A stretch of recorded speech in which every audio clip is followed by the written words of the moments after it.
उल्टी सी आने लगती हैं या थोड़ा दम घुटने सा लगता है,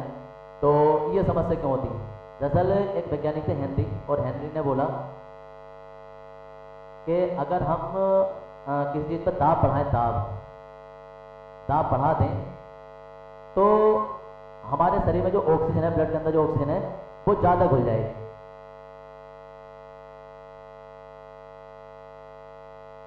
ज़्यादा घुल जाएगी। अब उल्टा सोचो, अगर दाब कम कर दें तो जो ऑक्सीजन हमारे ब्लड में घुली है वो कम हो जाएगी, उसकी विलेयता। अब जब घुलनी कम हो जाएगी तो हमारे साथ जो होता है, ये सेकंड वाला चांस होता है पहाड़ों पर, कि जैसे हम ऊंचाई पर जाते हैं तो ऊंचाई पर जाने से दाब जो होता है वो कम होता है, वायुमंडल दाब कम हो जाता है, घड़ी हमारी सुस्त पड़ जाती है, खाना लेट बनता है। ये सब पहाड़ी क्षेत्र के अनुकूल वातावरण होता है, जिसमें कि हमारा ये सब एडजस्टमेंट हमें करना पड़ता है। वहाँ के लोग रहते हैं, उन्हें इस चीज़ का एडजस्टमेंट है, लेकिन जब कोई यहाँ से प्लेन से पहाड़ों पर जाते हैं तो उनके साथ ये दिक्कत आनी स्टार्ट हो जाती है। क्या होता है, जब हम ऊंचाई पर जाते हैं तो दाब कम हो जाता है, जब दाब कम हो जाता है तो रक्त के अंदर जो ऑक्सीजन है उसकी विलेयता जो उसके अंदर घुली है, विलेयता कम हो जाती है। जब कम हो जाती है तो अब व्यक्ति क्या होता है कि सर घूमने लगता है, सर में दर्द होने लगता है, सर थोड़ा भारी भारी होने लगता है, या कमजोरी महसूस करने लगते हैं। यहाँ तक कि कुछ लोगों को जब ज़्यादा इफेक्ट हो जाते हैं तो कमजोरी होने के साथ साथ उनके दिमाग के सोचने समझने की क्षमता भी कम हो जाती है, सोचने समझने की क्षमता दाब कम होने पर होती है। गोताखोर अगर जो समुद्र के अंदर जाते हैं तो उनका दाब बढ़ जाता है, जिसमें उसमें नाइट्रोजन की ऑक्सीजन की मात्रा ज़्यादा बढ़ जाती है, तो उसमें भी हमारे रक्तस्राव होने का चांस रहते हैं कि नाक से, मुंह से या कहीं कान से ब्लड आने लगता है। तो ये उसमें उल्टा हो जाता है। यहाँ क्या होता है कि जब हमारे पास हम पहाड़ों पर जाते हैं तो दाब हमारा कम हो जाता है, जिस कारण ये सारी चीज़ें, चक्कर आना, उल्टी होना, सर में दर्द होना, कमजोरी हो जाना, एनोक्सिया हो जाना, ये सब दाब कम होने के कारण होते हैं। दरअसल हमारा जो शरीर है एक इतना ही निहायत ही अनमोल, कीमती, अरे कीमती, इसका कोई मूल्य, अनमोल चीज़ है, इसके कोई मूल्य लगा ही नहीं सकते। बनाने वाले ने इसमें वो चीज़ बनाई है कि बीपी कम हो जाए तो दिक्कत, ज़्यादा हो जाए तो दिक्कत, दाब कम हो जाए तो दिक्कत, ज़्यादा हो जाए तो दिक्कत, अगर शुगर ज़्यादा हो जाए तो बीमारी, कम हो जाए तो बीमारी, टेम्परेचर ज़्यादा हो जाए तो बुखार, कम हो जाए तो, हर चीज़ वेल मेंटेन रखी गई है, हर चीज़ इतनी लिमिटेड रखी गई है कि हम शरीर के साथ कुछ भी छेड़छाड़ करेंगे तो शरीर को कुछ ना कुछ नुकसान होगा, और वही सब चीज़ ये नुकसान में हो जाती है। अक्सर देखा जाता है कि कभी कभी आर्मी की, फौज की भर्ती वगैरह चलती हैं तो उसमें कैंप लगाए जाते हैं पहाड़ों पर, अल्मोड़ा की साइड, रानीखेत, देहरादून या हल्द्वानी वगैरह, इनमें कैंप लगाए जाते हैं ऊंचे ऊंचे क्षेत्र पर। अब जब प्लान के लोग, बहुत सारे लोग हरियाणा से, दिल्ली से या कहीं अलग से और राज्यों से जब वहाँ भर्ती होने जाते हैं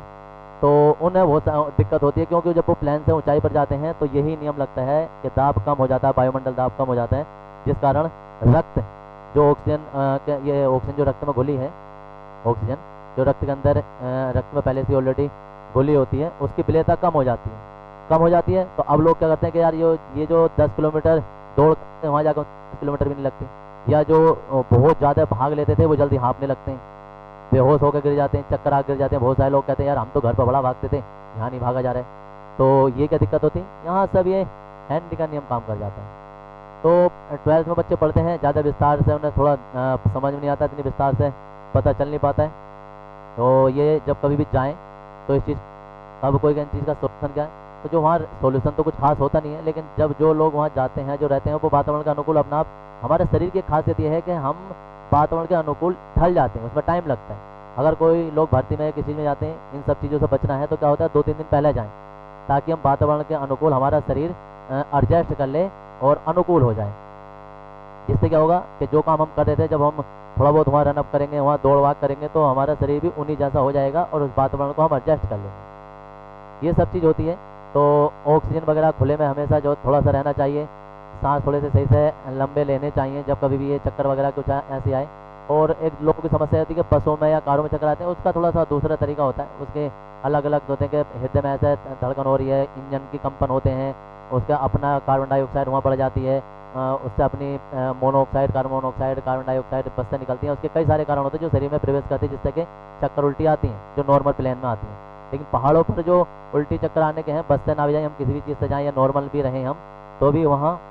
दाब कम होने की वजह से ऑक्सीजन की मात्रा थोड़ी सी हमारे ब्लड में कम हो जाती है, जिस कारण ये सारी समस्याएं पैदा होती हैं। तो जब वहाँ रहते हैं, धीरे धीरे अनुकूल हो जाते हैं, तो ये सब चीज़ें धीरे धीरे कम हो जाती हैं। वहाँ रहने वाले लोगों के सामने अक्सर ये दिक्कत नहीं आती है, लेकिन दिक्कत उनके सामने आती है जब हम लोग उधर प्लेन के लोग पहाड़ी एरिया में जाते हैं। तो आगे से जब ध्यान जाए जब जाओगे तो इस चीज़ को ध्यान रखोगे।